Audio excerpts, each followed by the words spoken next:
ನ್ಯಾಯಾಂಗ ಬಂಧನದಲ್ಲಿರುವಂತಹ ದರ್ಶನ್ಗೆ ಸಂಬಂಧಪಟ್ಟಂತೆ ಡೀಟೇಲ್ಸ್ ಅನ್ನು ನಾವು ಕೊಡ್ತಾ ಇದ್ವಿ. ಹೇಗೆ ಪರಪ್ಪನ ಅಗ್ರಹಾರದಲ್ಲಿ ಜೈಲುವಾಸವನ್ನು ಅವರು ಮುಂದುವರಿಸಿದ್ದಾರೆ ಅಂತ. ಇದರ ಬೆನ್ನಲ್ಲೇ ಜೈಲಲ್ಲಿ ದರ್ಶನ್ ಅವರು ನರಕವನ್ನ ಅನುಭವಿಸ್ತಾ ಇದ್ದಾರೆ.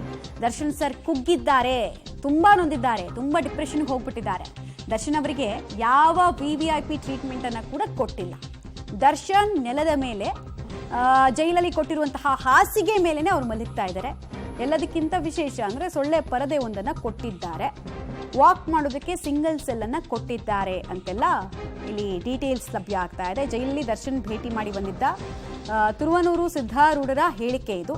ಸನ್ನಡತೆ ಆಧಾರದ ಮೇಲೆ ಬಿಡುಗಡೆ ಆಗಿರುವಂತಹ ಕೈದಿ ಕೊಟ್ಟಿರುವಂತಹ ಸ್ಟೇಟ್ಮೆಂಟ್.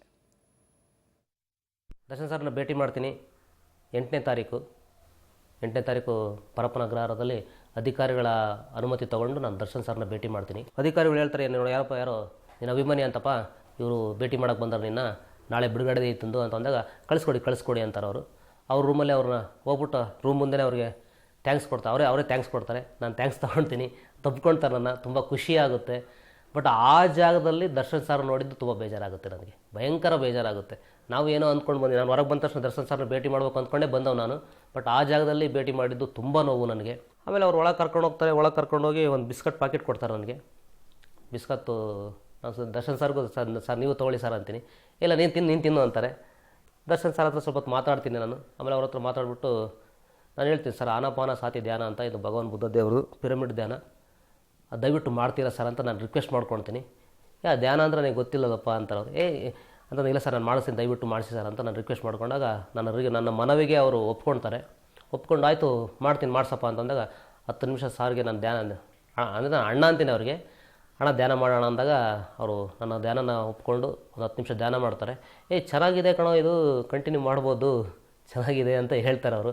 ಖಂಡಿತ ಮಾಡಿ ಅಣ್ಣ, ನೀವು ಡೈಲಿ ಮಾಡಿ, ಆದರೆ ಈ ಜಾಗದಲ್ಲಿ ನಿಮಗೆ ಧ್ಯಾನ ತುಂಬ ಅಗತ್ಯ, ದಯವಿಟ್ಟು ಧ್ಯಾನ ಮಾಡಿ ಅಂತ ಹೇಳ್ತೀನಿ. ನಾನು ಮಾಡ್ತೀನಿ ಅಂತಾರೆ. ಆಮೇಲೆ ಅಲ್ಲಿ ನಾನು ಸುಮ್ಮನೆ ಜಸ್ಟ್ ರೂಮನ್ನು ಅಬ್ಸರ್ವ್ ಮಾಡಿದಾಗ ಅಲ್ಲಿ ಅವರು ಜಾಸ್ತಿ ಆಧ್ಯಾತ್ಮಿಕ ಬುಕ್ಸ್ಗಳನ್ನ ಇಟ್ಕೊಂಡಿದ್ದಾರೆ. ಅವರು ಆಧ್ಯಾತ್ಮದ ಕಡೆ ವಾಲ್ಬೋದು ಅಂತ ಅಂದ್ಕೊಳ್ತಿದ್ದೀನಿ.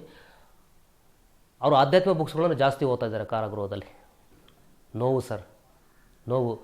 ಆ ಜಾಗದಲ್ಲಿ ಡಿ ಬಾಸ್ ನೋಡೋಕ್ಕೆ ಭಾಳ ನೋವಾಗುತ್ತೆ ನನಗೆ ಅಂತಲ್ಲ, ಅವ್ರ ಅಭಿಮಾನಿಗಳು ಎಲ್ರಿಗೂ ನೋವಾಗುತ್ತೆ. ಸರ್ ಅದು ತಪ್ಪು ಸರಿನೋ ಅದು ತೀರ್ಮಾನ ಮಾಡಲಿಕ್ಕೆ ನ್ಯಾಯಾಲಯ ಇದೆ.